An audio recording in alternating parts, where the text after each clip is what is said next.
اعوذ باللہ من الشیطان الرجیم بسم اللہ الرحمن الرحیم الحمد للہ علی ما انعم وله الشکر علی ما الہم والثناء بما قدم من عموم نعم ابتدأها والصبوغ آلاء أسداها وتمام منن والاها جمع عن الإحصاء عددها ونأى عن الجزاء أمدها وتفاوت عن الإدراك أبدها وندبهم لاستزادتها بالشكر لاتصالها واستحمد إلى الخلائق بإجزالها وثنى بالندب إلى أمثالها ثم الصلاة والسلام على سيدنا ومولانا أبي القاسم محمد اللهم صل على محمد وآل محمد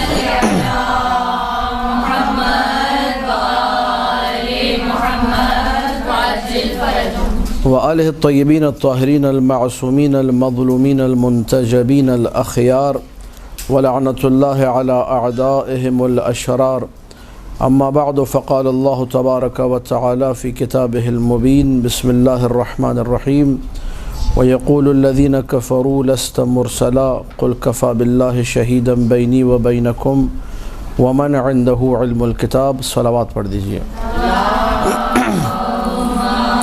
اللهم صل على محمد وآل محمد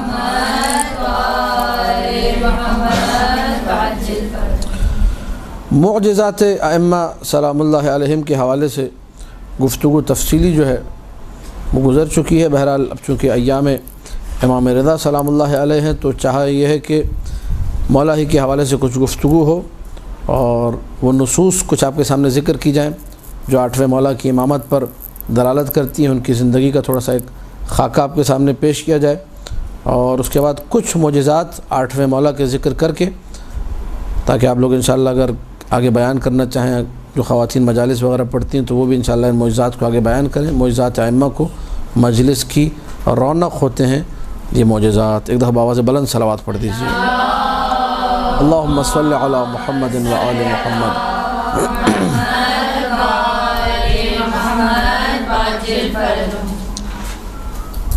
148 ہجری یا 150 یا 152 یا 153 مختلف تواریخ کے اعتبار سے، بہرحال معروف جو تاریخ وہ 148 ہجری میں امام کی ولادت ہوتی ہے۔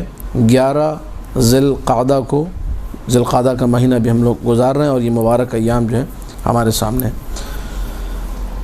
والدہ کا نام اب تکتم یا تکتم رضی اللہ تعالی عنہ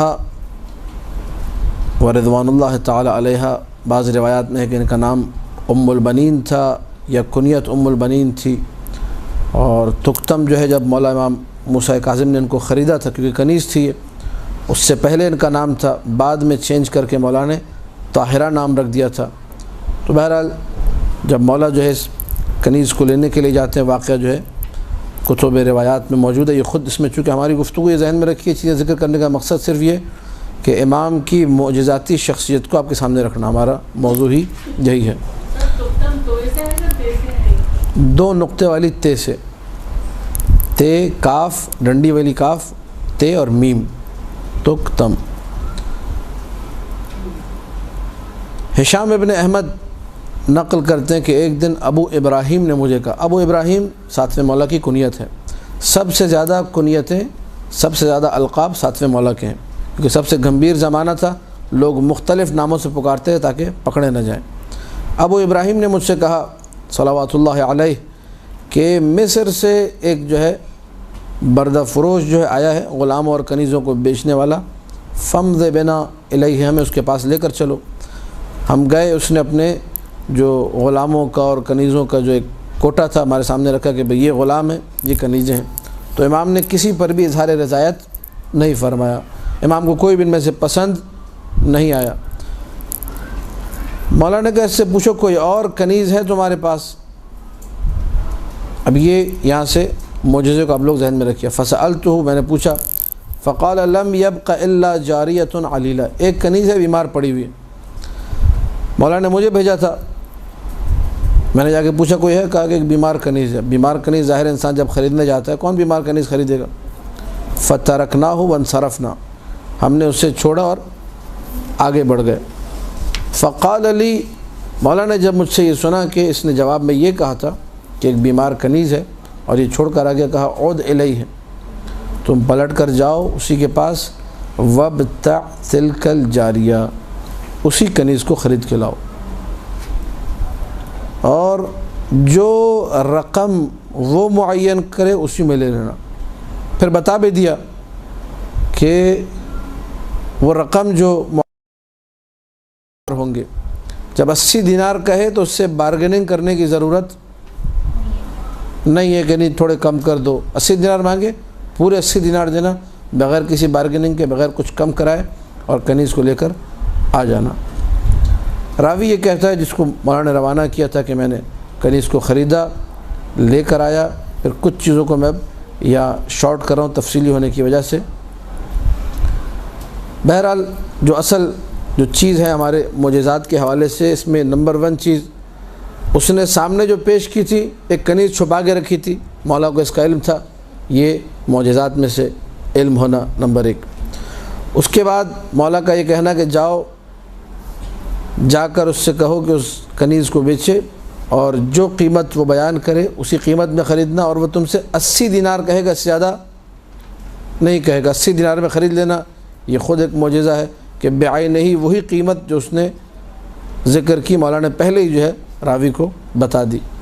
تو اس سے پتہ یہ چلتا ہے کہ یہ ہمارے دلوں کی جو باتیں ہوتی ہیں، ائمہ سلام اللہ علیہم باذن اللہ اس کو جانتے ہیں۔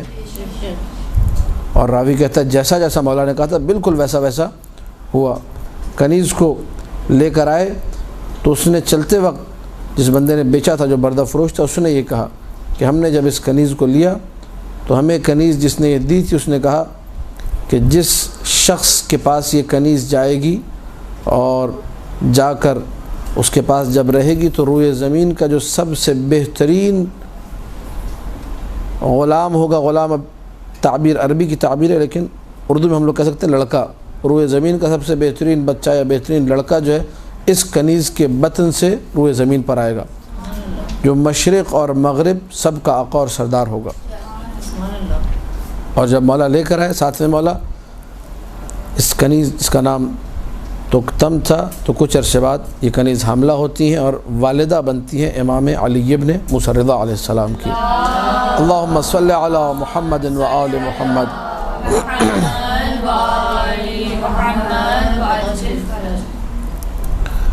پھر اس کے بعد اس میں بھی جو ہے کچھ خواب بھی ذکر ہیں، ائمہ کے خواب، اس میں بھی دقت کرنے کی ضرورت ہے، جو ہماری معجزات کی بحث سے بھی مربوط ہیں، کہ ائمہ سلام اللہ علیہم کے خوابوں میں بھی ان کے آبا و اجداد آتے تھے اور کیسے آتے تھے، اس کی بھی روایت انہوں نے یہاں پر بیان کی ہے کہ مولا نے جب کنیز کو خرید لیا، کنیز گھر آ گئی، تو اس کے بعد یہ ارشاد فرمایا، کہا کہ میں نے اس کنیز کو نہیں خریدا مگر یہ کہ امر الہی سے، خدا کا امر تھا کہ اس کنیز کو خریدا جائے۔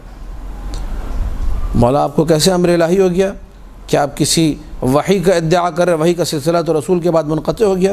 یہ سارے وہ سوالات تھے جو لوگوں کے ذہنوں میں تھے، اس کی تفسیر کرتے ہوئے اور جواب دیتے ہوئے مولانا نے کہا بینا انا نائم، میں سو رہا تھا، اذ اتانی جدی و ابی، میرے جد اور میرے بابا دونوں میرے خواب میں آئے، اور ان کے ساتھ ایک ریشم کا جو ہے کپڑا تھا، اس کو پھیلایا، وہ ایک قمیض کی مانند تھا، اس قمیض میں جو ہے امام کی والدہ کی تصویر موجود تھی۔ کہا کہ اے موسیٰ، ساتھ مولا کو خطاب کر کے کہا، یہ کنیز تمہاری ہوگی اور اسی کے بطن سے ایک بچہ ہوگا کہ جو روئے زمین کا بہترین فرد ہوگا، اس بچے کا نام تم نے علی رکھنا ہے، اللہ اس بچے کے ذریعے سے عدل کو، رأفت کو، رحمت کو روئے زمین پر ظاہر کرے گا۔ سعادت مند ہے وہ شخص جو اس کی تصدیق کرے، بدبخت ہے وہ جو اس سے دشمنی رکھے۔ پھر اس کے بعد تواریخ جو ہے بیان کیے کہ کس سن میں انہوں نے یہاں پر 153 ذکر کیا، 153 ہجری، اس میں جو ہے امام کی ولادت ہوئی۔ امام جعفر صادق صلوات اللہ وسلام علیہ کے اللہم صلی علی محمد و آل محمد۔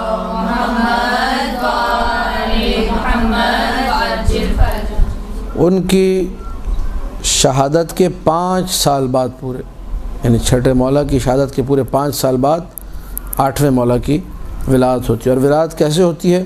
بالکل اسی طریقے سے، اسی طول، اسی جو ہے تفصیل کے ساتھ کہ جو دیگر ائمہ کے حوالے سے ہمیں ملتی ہے کہ ان کی مائیں جو ہے خون نفاس سے پاک تھیں۔ یہ بہت سے لوگ اعتراض کرتے ہیں کہ شاید ہماری ولادت ان کی ولادت کی مانند، قطعاً ایسا نہیں ہے، اصلاً و ابداً ایسا نہیں ہے۔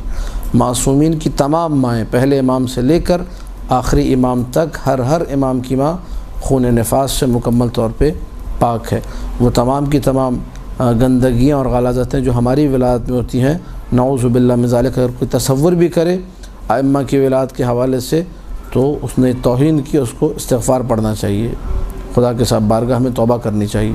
اسی وجہ سے پھر پھڈے ہوتے ہیں، ولادت کہو، ظہور کہو، یہ کہو، وہ کہو۔ لوگ لفظ ولادت سے شاید اس طرف چلے گئے کہ شاید ولادت، میری بھی ولادت ہوئی ہے، امام کی بھی ولادت ہوئی ہے، اپنی ولادت کو دیکھتا ہے گندی ولادت، تو اس سے وہ چلا جاتا ہے اس طرف کہ شاید امام کی نعوذ باللہ ولادت ایسی ہوئی ہے۔ لہٰذا اس چکر میں انہوں نے ولادت کے لفظ کو چھوڑ کر ظہور کی طرف جانا شروع کیا، جبکہ اگر ان کو یہ بات بتائی جاتی کہ بابا جو آپ سوچ رہے ہیں وہ غلط ہے، لفظ ولادت کو ہمارے ائمہ نے استعمال کیا ہے، لفظ ولادت کو روایات میں استعمال کیا گیا، لفظ ولادت کو قرآن میں استعمال کیا گیا۔ معصوم نبی کے لیے حضرت مریم بتول تھی یا نہیں تھی؟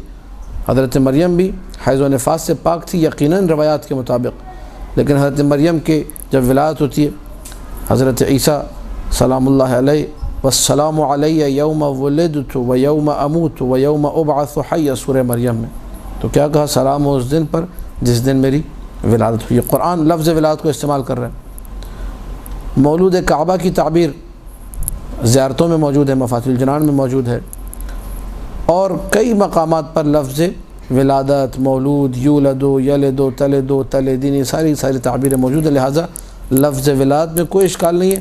اشکال آپ کے ذہن میں ہے کہ آپ اپنے آپ کو امام سے ملا دیتے ہیں لفظ ولادت کی وجہ سے کہ شاید ان کی ولادت بھی ایسی ہوگی، یہ پھڈا ہے، مشکل یہاں پر آتی ہے۔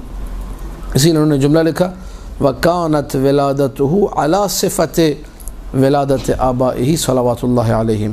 8ویں مولا کی ولادت بھی ویسے ہی ہوئی جیسے باقی دیگر ائمہ کی ولادت ہوتی تھی، جس طرح ان کی مائیں پاک و پاکیزہ ہوتی تھی، یہ بھی بالکل پاک و پاکیزہ اس دنیا میں ہے۔ علامہ امینی کا مشہور و معروف جملہ ہے، ان کی تقریر میں نے خود اپنے کانوں سے سنا، فرمایا کرتے تھے کہ اگر جو ہے کوئی جھوٹی سے جھوٹی روایت مجھے دکھا دے کہ امیر المؤمنین علی ابن ابی طالب کی ولادت کے بعد خانہ کعبہ کو دھویا گیا تو میں اپنا مذہب چھوڑ دوں گا، کوئی ضعیف روایت دکھا دو، کوئی کتاب میں دکھا دو۔ اس کا مطلب فاطمہ بنت اسد بھی خون نفاس سے مکمل طور پہ پاک تھی سلام اللہ علیہ۔ تو ائمہ کی تمام مائیں بالکل ایسے ہی ہیں۔ ایک دفعہ باواز بلند صلوات پڑھ دیجئے۔ اللہم صلی علی محمد و آل محمد۔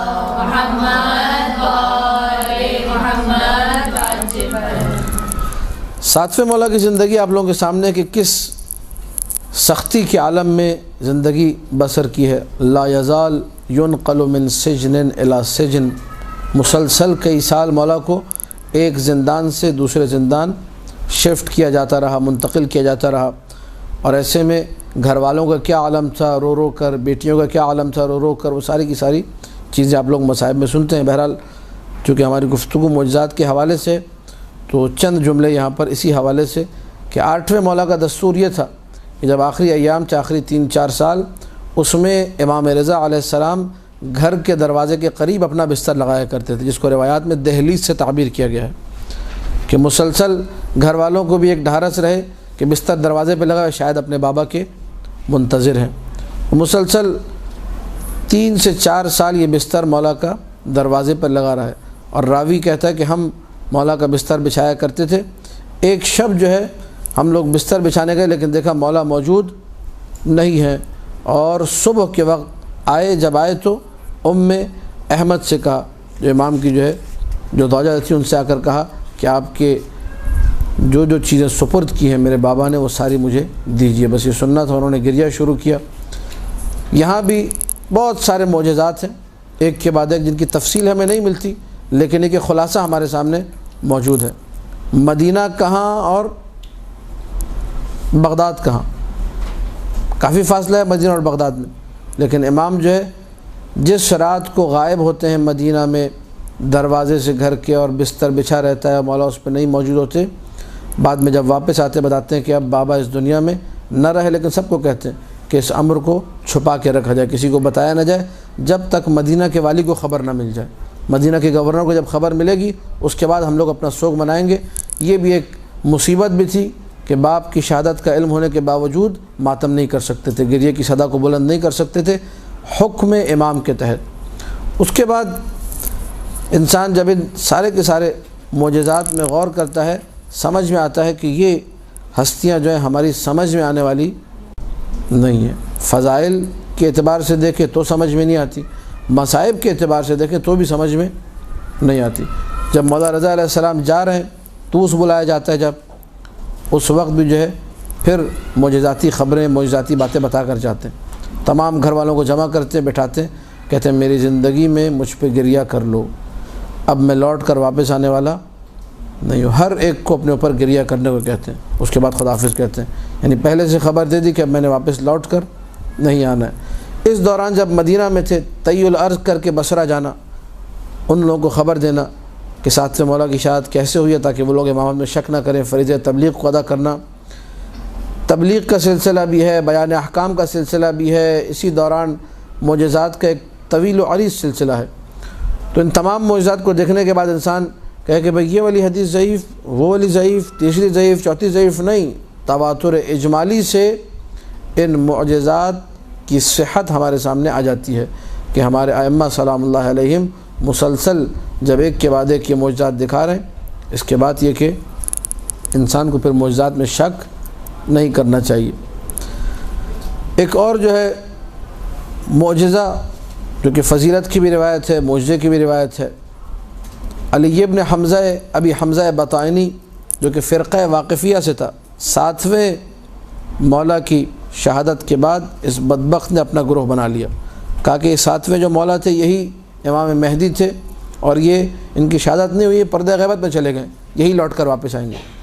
امام رضا علیہ السلام کی امامت کا انکار کر دیا تھا، اور امام موسیٰ کاظم کو جو لوگوں نے کنیزیں خمس میں بھجوائی تھی، ان کنیزوں پہ اس نے قبضہ کیا، ان سے نعوذ باللہ زنا بالجبر کیا، سارے مال امام پر اس نے قبضہ کیا، مال امام کو اس نے حرام کیا۔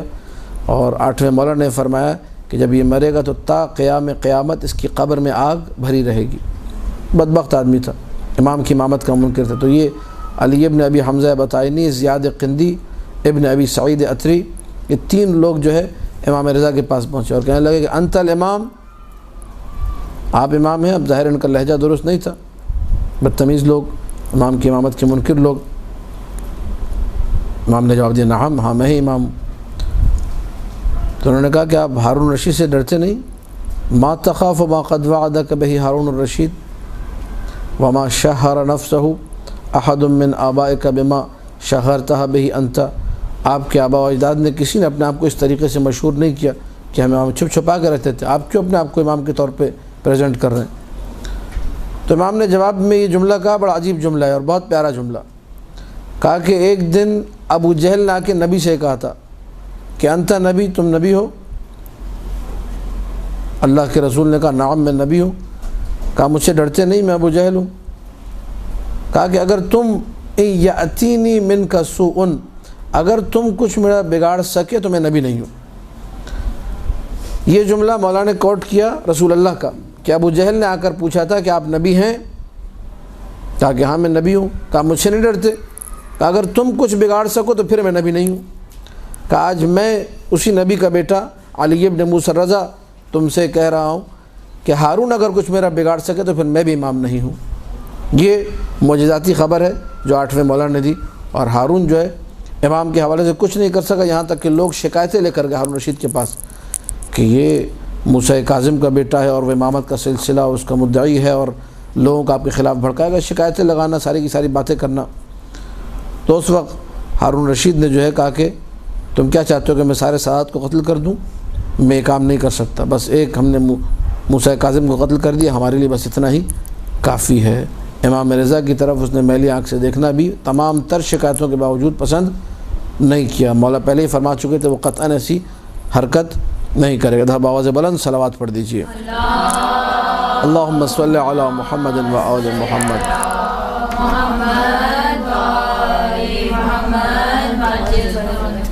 آپ لوگ معجزات سن کے پریشان تو نہیں ہو رہے؟ یہ گفتگو جو ہے سننے والی اس لیے ہے کہ ہمارے سامنے جب معجزات نہیں پڑے گئے تبھی ہم لوگ شکوک کا شکار ہوئے۔ اگر مسلسل آپ لوگ کئی معجزات سنیں گے، پھر کتابوں کی طرف رجوع کریں گے جن کتابوں میں معجزات ذکر ہیں، تو خود بخود ایک چیز آپ کے ذہن میں جو ہے اسٹیبلش ہوگی، بنے گی کہ ہمارے تمام کے تمام ائمہ جو ہے معجزات مسلسل دکھاتے تھے۔ اور میرا جو مقصد ہے دروس کا وہ صرف ایک ہے کہ کسی کے بھی ذہن میں اگر معجزے کے حوالے سے شک آ رہا ہے تو وہ شک برطرف ہو جائے۔ اگر میں اس مقصد میں کامیاب ہوں تو یہ اس درس کی کامیابی کے لیے میں سمجھتا ہوں کہ بہت کافی ہے کہ فقط شک جو ہے دور ہو جائے۔ اور معجزات اور فضائل کو پڑھنے کا ایک مقصد جو خود معصوم نے بیان کیا ہے وہ یہی ہے۔ فضائل کیوں پڑھے جائے؟ کہا کہ شک کو دور کرنے کے لیے۔ معجزات کیوں پڑھے جائیں؟ شک کو دور کرنے کے لیے۔ انشاءاللہ موقع ملے تو احتجاج طبرسی سے آپ کو یہ روایت بھی سناؤں گا کہ معصوم نے فرمایا معجزات اور فضائل وغیرہ جو ہوتے ہیں وہ اس لیے ہوتے ہیں تاکہ شکوک و شبہات مکمل طور پہ لوگوں کے دور ہو جائیں، ختم ہو جائیں۔ راوی ہے ایک حسن ابن علی وشا، یہ کہتا ہے کہ ایک دن میں امام رضا علیہ السلام کی زیارت کے لیے گیا تو میرے مولا نے کہا کہ کل شب میرے بابا میرے پاس تھے اور انہوں نے مجھے پریشان پایا، انہوں نے مجھے دیکھا کہ میں گریہ کر رہا ہوں، تو کچھ نیند میں انہوں نے مجھ سے کہا، یہ جملہ کہا مولا نے۔ اب یہاں پہ پھر ایک بہت بڑا میسیج بھی آپ لوگوں کے لیے، ایک بہت بڑا پیغام بھی ہے، اور یہاں بھی ہم معصوم جیسے نہیں ہیں، نہ ان جیسے بن سکتے ہیں کبھی، نہ قیاس ممکن ہے، نہ ملایا جا سکتا ہے۔ ثم قال صلوات اللہ علیہ، دیکھیے مختصر سی روایت ہے لیکن کتنا بڑا میسیج ہے۔ اس روایت میں یہ بھی نہیں بیان کیا کہ میں کیوں پریشان تھا، یہ بھی نہیں بیان کیا کہ میرے بابا نے کیا کہا، صرف ایک جملہ، میرے بابا میرے پاس تھے، میں بڑا پریشان تھا اور میری پریشانی کو میرے بابا نے دیکھا تو رات میں مجھ سے کچھ کہا۔ اس کے بعد ایک جملہ کا کہا، نومنا و یقظتنا بمنزلۃ واحدہ۔ اگر ہو سکے تو 8ویں مولا کا جملہ آپ لوگ لکھ لیجئے اپنی ڈائریز میں کہ 8ویں مولا نے یہ فرمایا، نومنا و یقظتنا بمنزلۃ واحدہ، کہ ہم جو معصومین ہیں سلام اللہ علیہم اجمعین، ہماری نیند اور ہمارا جاگنا ایک ہی حکم رکھتا ہے، بمنزلہ واحدہ ہے۔ میں اور آپ ہیں جن کی نیند میں اور جاگنے میں فرق ہوتا ہے، اما معصومین کی نیند میں اور جاگنے میں کوئی فرق نہیں ہے۔ یعنی جس طریقے سے اگر ہم لوگ جاگتے ہوئے پریشان ہو اور کوئی آ کر ہمیں سہارا دے، ایسی باتیں کرے جس سے جو ڈھارس بن جائے، ویسے ہی اگر معصوم کے ساتھ نیند میں ہو تو بالکل وہی حکم رکھتا ہے۔ پھر اس کے بعد ایک مشہور و معروف معجزہ ہے جو پڑھا جاتا ہے اکثر، یہاں بھی عیون المعجزات میں بھی موجود ہے اور منتہی الاعمال میں بھی موجود ہے، اور جتنی تقریباً مدینۃ المعاجز ہے، دیگر معجزات کی کتابیں وہاں آپ کو مل جائے گا۔ یہ حبیب نباجی کہتا ہے کہ میں نے ایک رات خواب میں رسول اللہ کو دیکھا اور وہ نباج پہنچے ہوئے تھے۔ نباج ایک علاقے کا نام ہے، ایک جگہ کا نام ہے۔ وہاں جو ہے مسجد میں رسول اکرم موجود تھے جہاں حاجی آ کر رکا کرتے تھے، ہر سال حاجیوں کے راستے میں یہ مسجد پڑا کرتی تھی۔ میں رسول کے پاس گیا، میں انہوں نے سلام کیا، ان کے سامنے جا کر کھڑا ہو گیا، دیکھا کہ ایک کھجور ہی کی چھال سے بنا ہوا ایک طبق تھا، ایک برتن تھا، اس میں کھجور تھے، مدینہ کے کھجور سیحانی کھجور ان کو اس لیے کہا جاتا ہے کہ ایک درخت تھا کھجوروں کا جو رسول اللہ کو دیکھ کے پکارا تھا اور رویا تھا، اس نے گریہ کیا تھا۔ سیحا کہتے ہیں رونے کو، گریہ کرنے کو۔ تو اس درخت کے جو کھجور تھے وہ بڑے مشہور ہوئے، بعد میں ان کو کہا گیا تمر سیحانی۔ وہ رکھے ہوئے تھے، بڑے خوشبودار، بڑے بہترین، بڑے مزیدار، مزے کے کھجور، کھا کے جن کو مزہ آ جائے۔ اللہ کے رسول نے جب مجھے اس طریقے سے کھڑے ہوئے دیکھا تو ایک مٹھی جو ہے کھجوروں کی بھری اور کہا کہ یہ کھجور تم لے لو۔ میں نے گنا ان کھجوروں کو، کتنے کھجور دیے اللہ کے رسول نے مجھے، تو 18 کھجور تھے وہ۔ اور میں نے اپنی طرف سے تعویل کی۔ اب خواب کی تعویل کرنا ہر ایک کا حق نہیں ہے، یہ پورا ایک علم ہے، خواص ہی جانتے ہیں اس علم کو، ہر ایک کو نہیں کرنا چاہیے کام۔ تو جب میں نے 18 کھجوریں لی، میں نے اپنی طرف سے تعویل کی کہ خواب میں اللہ کے رسول نے مجھے 18 کھجوریں دیے، اور کھجور جو ہے وہ مزے کی چیز ہے اور عیش کرنے کی چیز ہے، کھاؤں گا پیوں گا عیش کروں گا۔ تو میں نے تعویل کی، تعبیر خواب کی یہ نکالی کہ اس کا مطلب میں 18 سال اور جیوں گا، یہ میں نے خود سے تعبیر نکالی۔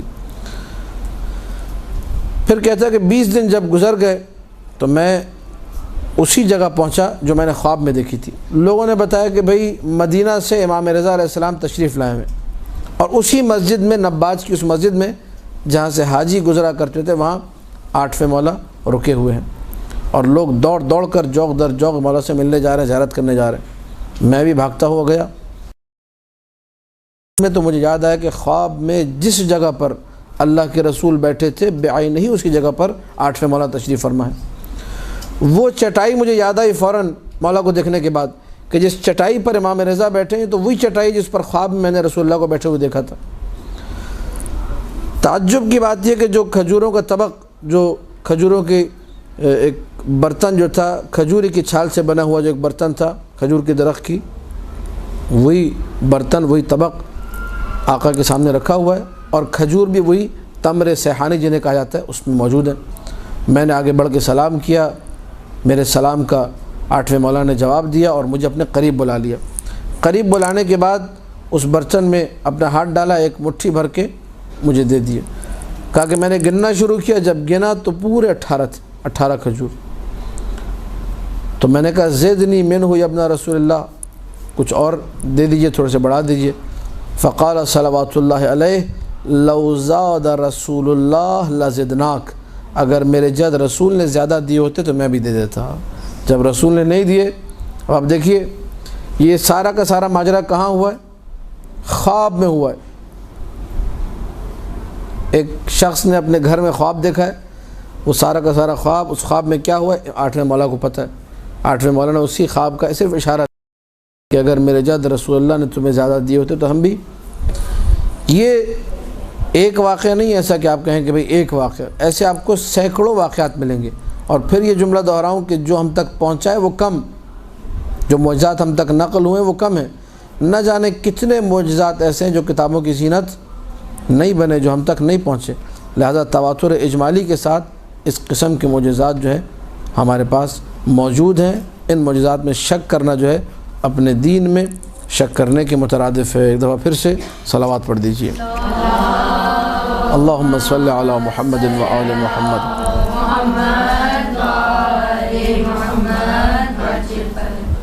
ریان ابن سلت ہے ایک شخص، کہتا ہے کہ میں نے سوچا کہ میں عراق کی طرف جاؤں اپنے کسی کام کے حوالے سے، تو مدینہ میں تھا، کہا کہ چلو امام رضا علیہ السلام کو ملتا ہوں، ان سے خداحافظ کرتا ہوں، میرے وقت کے امام ہیں۔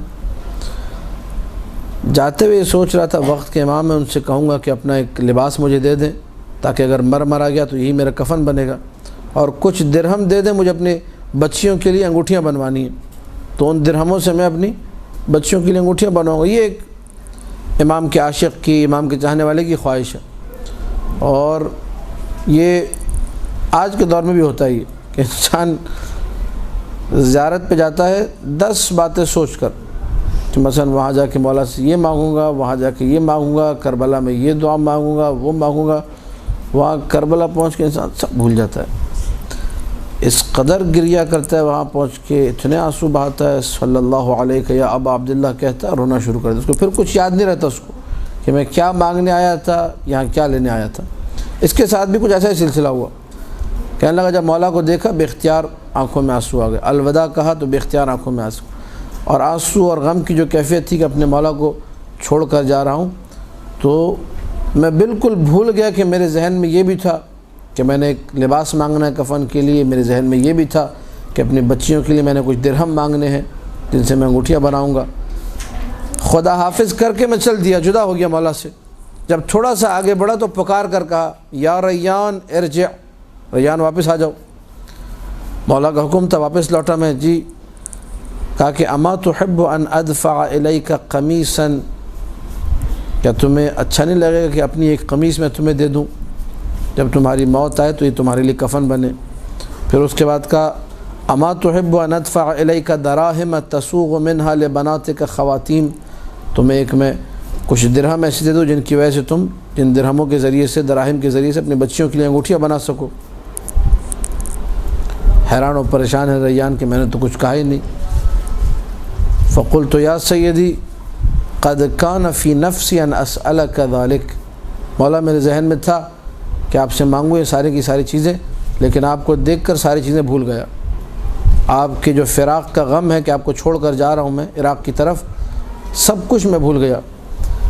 یہ جملہ میں نے مولا سے کہا، مولا نے ایک تکیہ جس پہ ٹیک لگائی ہوئی تھی، مولا نے اس تکیے کو اٹھایا اور اس کے نیچے سے کچھ دراہم نکالے، میں نے گنا 30 درہم سے پورے، جس سے میری بیٹیوں کی انگوٹھیاں آسانی سے بن جاتی تھی۔ اپنا ایک لباس مولا نے مجھے دیا، وہ لباس لے کر میں مولا سے رخصت ہوا۔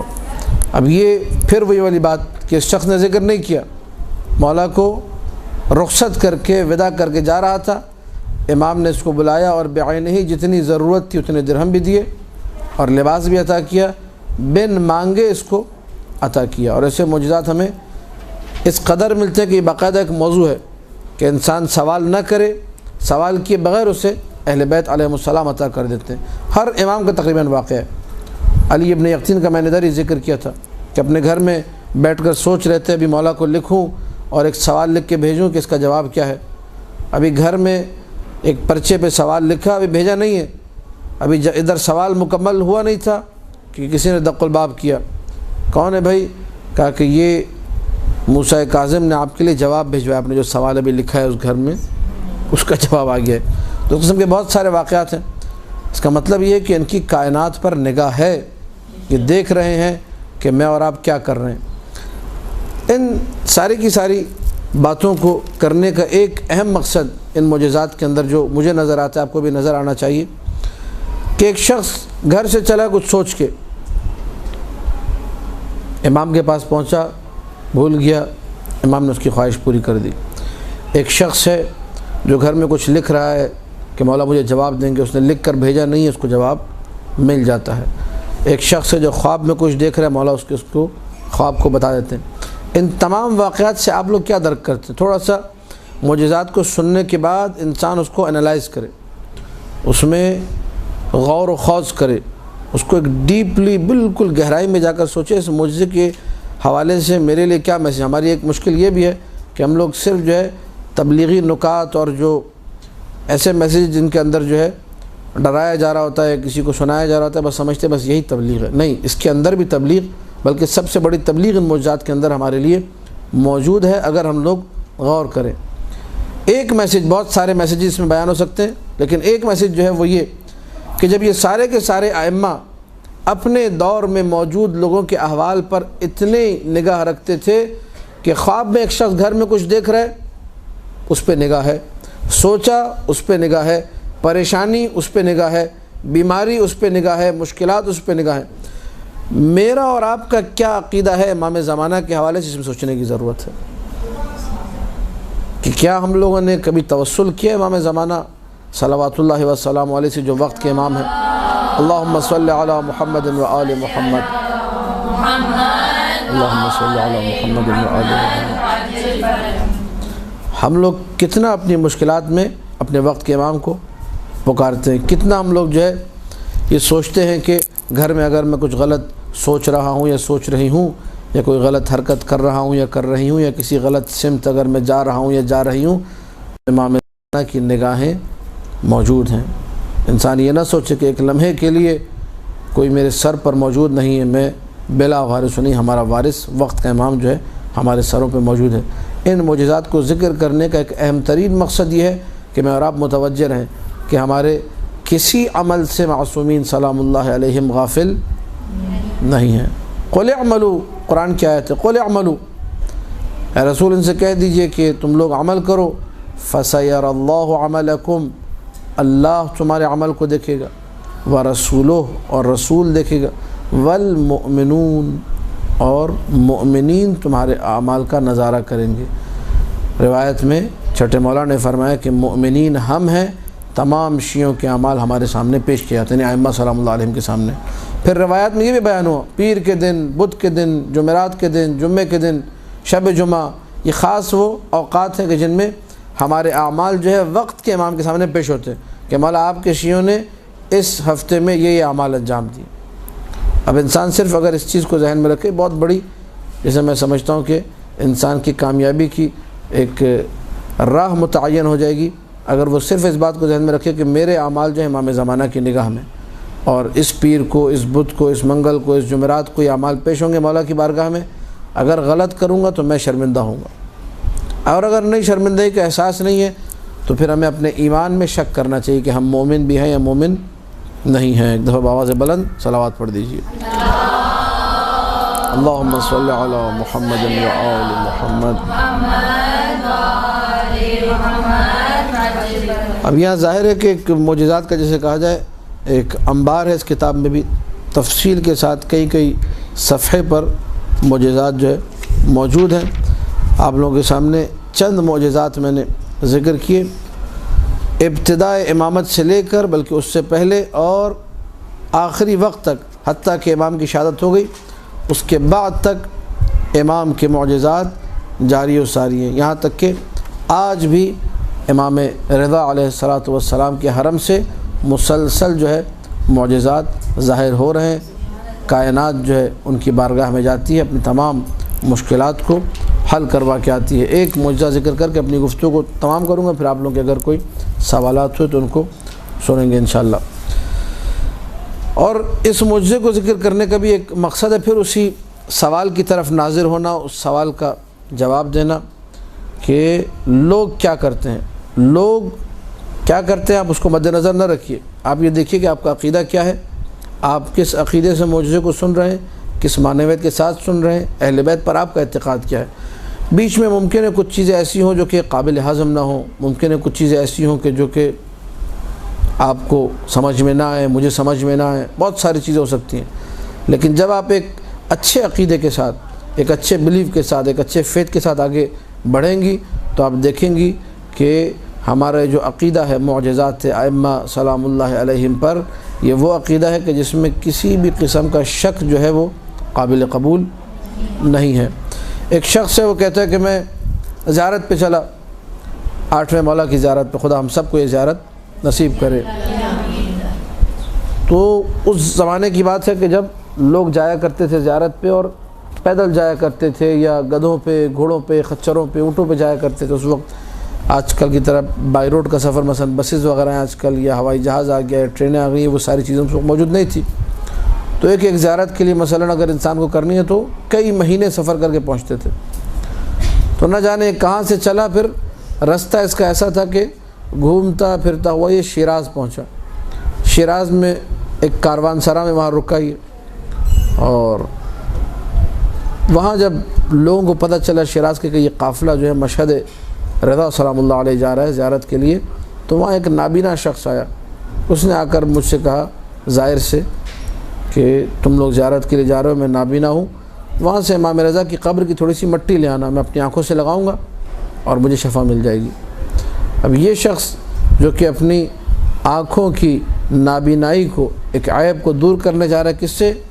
قبر رضا کی مٹی سے، اور اس کا عقیدہ ہے کہ یہ میری آنکھیں شفایاب ہو جائیں گی، میری نابینائی دور ہو جائے گی۔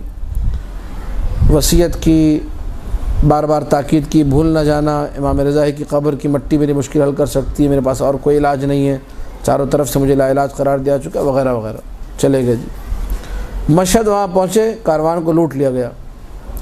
مشکلات پیش آتی ہیں، آج بھی مشکلات ہیں، کتنے بیچارے زائرین زیارت اربعین کے لیے گئے، پتہ چلا کاروان سالار بھاگ گیا، نہ ہوٹل کا پتہ، نہ کھانے کا پتہ، نہ پینے کا۔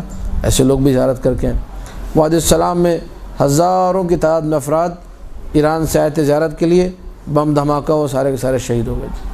کتنی مشکلات ہوتی ہیں زیارت کے لیے، مشکلات ہیں اپنی جگہوں پر ہیں، لیکن یہ کہ ان تمام تر مشکلات کے باوجود ہم نے زیارت کو ترک نہیں کرنا۔ زیارت ایک تجدید عہد ہے امام کے ساتھ، لہذا پہنچے، بہرحال سب کچھ لوٹا کر پہنچے امام کی بارگاہ میں، زیارت وغیرہ کی۔ اب ظاہر ہے جس پر حملہ ہو، ڈاکو حملہ کر دیں، سامان چھین لیں، درہم و دینار چھین لیں، پیسے سارے چھن گئے، اس کے بعد انسان کو کہاں یاد رہتا ہے کہ مثلا 1 مہینے پہلے کس نے دعا کے لیے کہا تھا، ٹھیک ہے۔ ہم لوگوں کا تو عالم یہ کہ 2 دن پرانی بات ہم لوگوں کو یاد نہیں رہتی، تو 1 مہینے پہلے بات وہ بھی اس عالم میں کہاں یاد رہتی، تو اس کو کچھ بھی یاد نہیں رہا۔ بہرحال زیارت مکمل کی، 8ویں مولا کی بارگاہ میں حاضر، امام رؤوف کی بارگاہ میں زیارت مکمل کر کے قافلہ واپس چلا۔ اسی مقام پر کئی مہینوں بعد پہنچا، 4-5 مہینے بعد شیراز پہنچا قافلہ۔ جب شیراز قافلہ پہنچا تو وہی نابینا کو پتہ چلا کہ یہ وہی قافلہ ہے جس میں نے ایک شخص کے حوالے یہ کام کیا تھا۔ وہ دوڑتا ہوا آ گیا اور کاروان سرا میں پہنچ کر کہا کہ وہ شخص کہاں ہے، کہا کہ وہ فلانا کمرے میں، وہاں پہنچا، میرے لیے قبر کی مٹی لے کر آئے۔ اب اس کو یاد آیا کہ یہ تو وہی نابینا ہے جس نے مجھ سے اتنے مہینے پہلے کہا تھا قبر کی مٹی لے کر آنا. تو اب اس نے سوچا کہ اگر اس کو میں کہہ دوں کہ نہیں لے کر آیا اور ہمیں لوٹ لیا گیا تو بڑی بری بات ہو جائے گی. اس کو شرم آئی منع کرتے ہوئے. اس نے کہا ہاں لے کر آؤ، بس آپ بیٹھیے، میں نکال کے دیتا ہوں آپ کو. اس کے بعد اس زمانے میں چکنی مٹی اور بھوسے سے اس کا پلستر بنایا جاتا تھا، کاہو گل کہتے ہیں فارسی میں اس کو. وہ پلستر جو دیوار پہ لگا ہوا تھا اس کو اس نے تھوڑا سا بیٹھے بیٹھے، اور آپ خیریت سے ہیں، طبیعت ٹھیک ہے آپ کی، کھرچنا شروع کر دیا. وہ جو مٹی تھی جس میں کچھ بھوسا لگا ہوا تھا، کچھ مٹی، اس مٹی کو کھرچ کے اس نے ایک کاغذ میں لپیٹ کے دیا. کہا کہ یہ خاک قبر رضا سلام اللہ علیہ ہے. اس نے کہا آپ کا بہت بہت شکریہ. رونے لگا. لے کر چلا اس مٹی کو، فوراً اپنے قریب جو اس کا گھر تھا وہاں جا کر لیٹا. وضو کر کے اس نے اس مٹی کو اپنی آنکھوں پہ لگایا. تھوڑی دیر بعد روتے ہوئے آیا کہ مجھے خاک قبر رضا سے شفا مل چکی ہے، میری آنکھیں واپس آ چکی ہیں. اللہم صلی علی محمد و آل محمد. السلام علیکم یا غریب الغرباء. یہ ایک دیوار کی مٹی ہے، یہ خاک قبر رضا نہیں ہے یہ، لیکن یہ کہ جس نے لگایا اس نے عقیدے سے لگایا، جس نے دیا اس نے بھی محبت سے دیا. کہ بیچارے کا دل ٹوٹ جائے گا، مومن ہے، امام رضا سے محبت کرتا ہے. آنکھوں کو کیا ملی؟ شفا مل گئی. کہاں سے شفا ملی؟ ان کی نسبت سے شفا ملی ہے، کیونکہ یہ مٹی وہ مٹی نہیں ہے. اب کتنے معجزات ہیں جو دنیا میں ظاہر ہوتے ہیں، لیکن کس کی برکت سے ہوتے ہیں؟ ائمہ کی برکت سے. لہٰذا اگر آپ کو بتایا جائے جی فلانا امام بارگاہ میں معجزہ ہو گیا، فلانا گھر میں معجزہ ہو گیا، معجزے پہ شک نہ کریں. ہاں معجزے پہ انسان شک، لیکن یہ کہ وہ تفصیلی گفتگو اب جو کر چکا اس کو ذہن میں رکھے انسان، کہ کام خراب نہ کرے، مؤدب رہے. اہل بیت نے جو ادب سکھایا ہے اس ادب کے ساتھ چلے، ائمہ سے اپنی محبت کو بڑھاتا جائے ان معجزات کو سن کر. جس قدر انسان معجزات کو سنے گا اس قدر اس کا ایمان قوی ہوگا. پرانے زمانے میں لوگ جو ہے معجزات کو دیکھتے تھے، ایمان قوی ہوتا تھا. زمان غیبت کے لوگوں کی فضیلت کی نشانی یہ ہے کہ وہ معجزات اگر نہ بھی دیکھیں، سن کر اپنے ایمان کو قوی کرتے ہیں. یہ آپ کا ایک امتیاز ہے جو باقی زمانے کے لوگوں کے لیے موجود نہیں ہے. کہ آپ لوگ امام رضا علیہ السلام کا ایک معجزہ سنتے ہیں، آنسو بہاتے ہیں، گریہ کرتے ہیں، توجہ کرتے ہیں اس پر. خود وہ معجزہ نہیں دیکھا، لیکن بہت سارے لوگ ایسے جن کی زندگی میں ان کے ساتھ معجزات ہوئے ہیں، انہوں نے اپنی آنکھوں سے دیکھے ہیں. آج بھی یہ معجزات قبور ائمہ سے نمودار ہو رہے ہیں. دعا ہے خداوند متعال سے کہ ہم سب کو جس قدر ہو سکتا ہے ان معجزات کو پڑھنے کی اور ان معجزات میں تأمل کرنے کی. میں آخر میں اس دعا میں بھی گزارش کروں گا آپ خواتین سے، میرے علم ہے بہت ساری آپ میں سے مجالس پڑھتی بھی ہیں، آگے جو لیکچرز وغیرہ بھی دیتی ہوں گی، تو گزارش اتنی ہے کہ معجزات میں غور و فکر کریں، تأمل کریں. معجزات کے اندر بڑے بڑے پیغامات ہیں، ہمارے ایمان کو قوی کرنے کے لیے بڑی بڑی اشیاء موجود ہیں. بار اللہ تجھے واسطہ محمد و آل محمد کا ہم سب کو ان معجزات میں تأمل کرنے کی توفیق عطا فرما. تجھے واسطہ محمد و آل محمد کا ہم سب کے علم و عمل و تقوی میں اضافہ عطا فرما. امام زمانہ صلوات اللہ علیہ سے خاص طور پر متوسل ہونے کی توفیق عطا فرما. جس قدر ہو سکتا ہے سرکار امام زمانہ کی خوشنودی کے لیے اعمال بجا لانے کی توفیق عطا فرما. امام زمانہ کی محبت عطا فرما. بار اللہ ہماری غفلتیں، ہماری حماقتیں، ہماری نادانیاں ان کو ہم سے دور فرما. آل محمد کی خدمت کرنے کی توفیق عطا فرما. سرکار حجت کے ظہور میں تعجیل فرما. ہم سب کو ان کے اعوان و انصار میں شامل ہونے کی توفیق عطا فرما. ایک دفعہ جو لوگ امام رضا علیہ السلام کی زیارت کرنا چاہتے ہیں تو بآواز بلند صلوات پڑھ دیجیے. اللہم صلی علی محمد و آل محمد.